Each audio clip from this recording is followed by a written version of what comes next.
In this episode, we're going to shift from planning AI privacy before launch to detecting the privacy pitfalls that emerge once models are in motion, because real systems change and models can quietly become more invasive over time. Beginners often imagine that if a model passed review at deployment, it will remain safe. But AI systems are living systems that respond to new data, new user behavior, new product goals, and new pressures to improve performance. Those pressures can lead to inference risks where models reveal sensitive traits, drift risks where model behavior changes in ways that increase harm or bias, and overcollection risks where teams add more data sources and more features than are truly necessary. What makes these pitfalls especially dangerous is that the model can still appear to be working and the business can still be satisfied, while privacy intent is gradually eroding in the background. Detecting these problems is therefore an operational discipline, not a one-time design decision, and it requires signals, reviews, and clear triggers for action. By the end, you should be able to explain what inference, drift, and overcollection look like in practice, why they are privacy failures even when no breach occurs, and how a privacy-minded team detects them early enough to contain harm. A good starting point is to define inference risk in a way that does not require you to be an AI specialist. Inference risk is the possibility that a model output, or even the model's behavior, allows someone to learn sensitive information about an individual that was not explicitly provided or that was not intended to be revealed. This can happen because models find patterns that correlate with sensitive traits, such as health status, financial hardship, or political leaning, even if those traits were never a labeled feature. Beginners should understand that inference can also be indirect, where the model's output combined with other information allows someone to make a sensitive conclusion. For example, a seemingly harmless recommendation pattern can reveal membership in a sensitive group when observed over time. Inference is a privacy pitfall because it expands what the system knows about a person beyond what they knowingly shared and beyond what the purpose justified. It can also create fairness harms because inferred traits can influence decisions and outcomes without transparency or consent. The key detection mindset is to treat the model's outputs as new personal information that may carry sensitive meaning. When you treat outputs as data assets, you begin monitoring what the model is really revealing. Detecting inference risk begins with observing outputs for sensitivity, not just for accuracy. A model can be highly accurate and still violate privacy if it enables sensitive inferences that were never justified.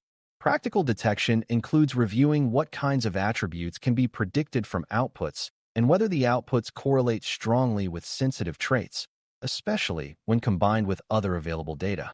Beginners should understand that you do not need to know the internal weights of the model to detect risk. You can look at patterns in behavior, such as whether certain groups receive systematically different outputs that imply sensitive status. Another detection approach is to monitor for misuse patterns, such as internal teams using model outputs to make decisions beyond the stated purpose, which is a form of purpose drift powered by inference. This requires governance signals like usage logs, because privacy pitfalls often involve who is using the output and why. It also requires periodic review of output format, because overly granular scores and detailed explanations can reveal more than necessary. When outputs are treated as privacy relevant, the organization can detect and reduce inference risk by minimizing output detail and controlling where outputs travel. Detecting inference is therefore a combination of technical observation and governance oversight. Model inversion and memorization risks are a related class of inference pitfalls, and they matter because they can expose training data or training set membership through interaction with the model. Model inversion is a risk where someone probes the model in a way that reveals information about typical or specific inputs, while memorization is a risk where the model reproduces rare or unique details it encountered during training. Beginners should understand that these risks depend heavily on how the model is exposed, such as whether it can be queried freely and whether it returns detailed outputs. Detection can include monitoring for unusual query patterns that look like probing, such as repeated queries designed to map model behavior or extract information. It can also include testing the model with prompts or inputs that might elicit memorized content, especially when training data included user-generated content or unique identifiers. Another detection approach is auditing training data handling, because memorization risk increases when training data includes sensitive content and when data is not cleaned or minimized. When the organization treats model exposure as an interface that can be attacked, it can detect abnormal usage patterns and adjust controls before data leakage becomes widespread. This is a privacy discipline because the harm is personal information disclosure through model behavior, not through a traditional database breach. Detecting these risks keeps the model from becoming a new leak channel. Drift is a different pitfall because it is about change over time, and privacy risk can increase when model performance shifts or when inputs shift in ways the team does not expect. Data drift is when the distribution of input data changes, such as when user behavior changes or when the product adds new features that alter event patterns. Concept drift is when the relationship between inputs and outputs changes, meaning the model's learned patterns no longer represent reality. Beginners should understand that drift can push teams toward privacy harm because teams often respond to drift by collecting more data, retaining more history, or adding more granular features to regain accuracy. Drift can also cause the model to behave unpredictably for certain groups, potentially increasing profiling or unfair treatment. Detecting drift therefore supports privacy because it allows the team to respond in controlled ways rather than grabbing more data impulsively. Detection can involve monitoring model performance metrics over time and comparing them across segments, because drift can be uneven and can concentrate harm. It can also involve monitoring feature distributions, like noticing that a feature that used to be rare becomes common, changing how the model interprets it. When drift is detected early, the team can adjust models and processes without expanding data collection in uncontrolled ways. Privacy-aware drift detection also includes watching how model outputs affect downstream systems, because drift can change not only predictions, but also the way the organization interacts with people. If a model is used to decide which users receive certain prompts, offers, or additional verification steps, drift could cause those actions to target different populations than intended. Beginners should see that these downstream effects can create privacy concerns because they might reveal sensitive inferences or cause certain groups to be monitored more intensely. Detecting this requires looking at outcome distributions and comparing them to expectations, such as whether the model is suddenly flagging far more users as high risk or whether it is suddenly concentrating those flags in a particular region or demographic proxy. Even if the model's purpose is legitimate, a shift in who is affected can create new fairness and privacy issues that were not present at launch. This is why drift detection should include monitoring of operational impacts, not just predictive accuracy. Another detection signal is changes in the volume or pattern of model queries, because drift and misuse can create unusual reliance on the model in new workflows. When you detect drift as both a statistical phenomenon and a behavioral phenomenon, you can see privacy risk earlier.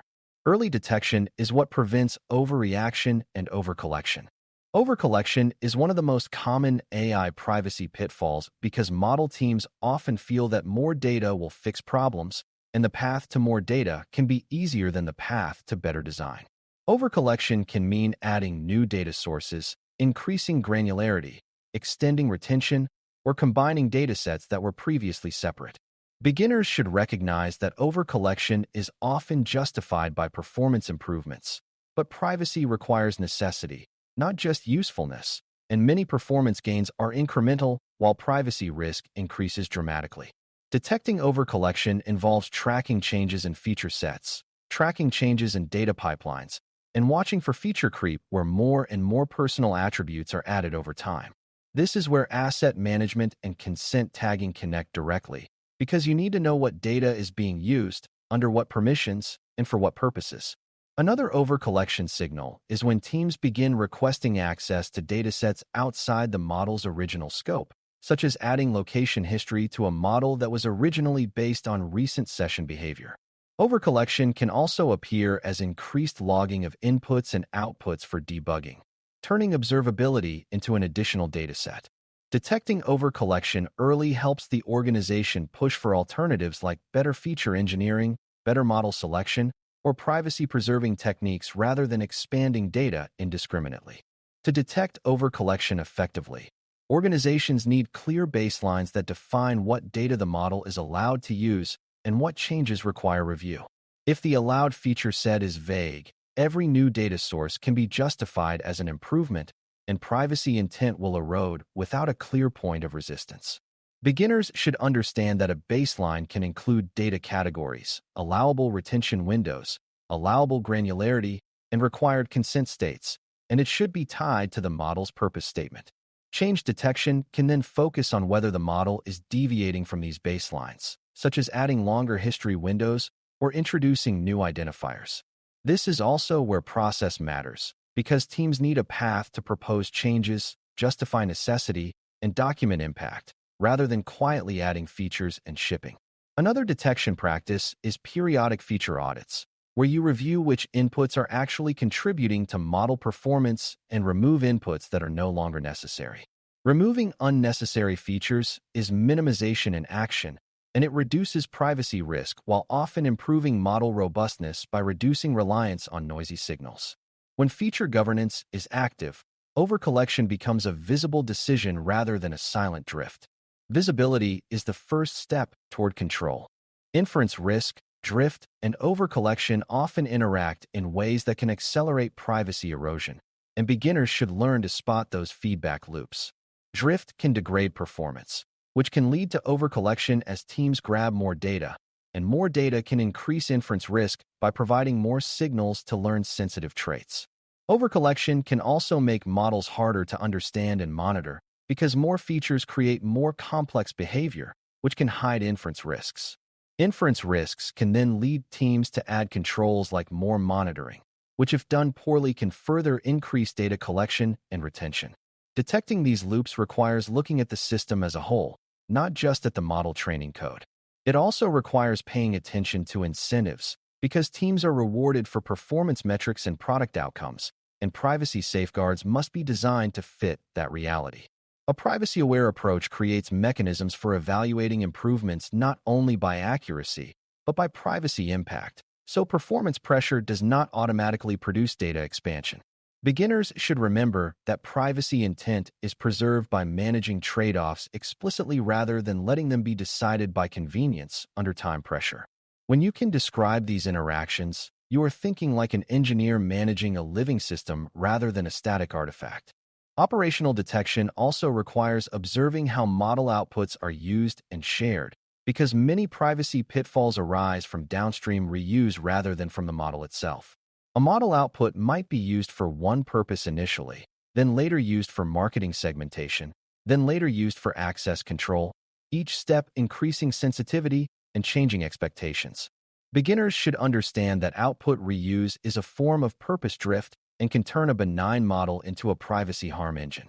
Detecting this requires keeping an inventory of consumers of the model output, monitoring changes in consumers over time, and requiring review when new consumers appear. It also requires controlling exports, because model outputs often get copied into analytics warehouses and dashboards, creating long-lived records that can be combined with other data.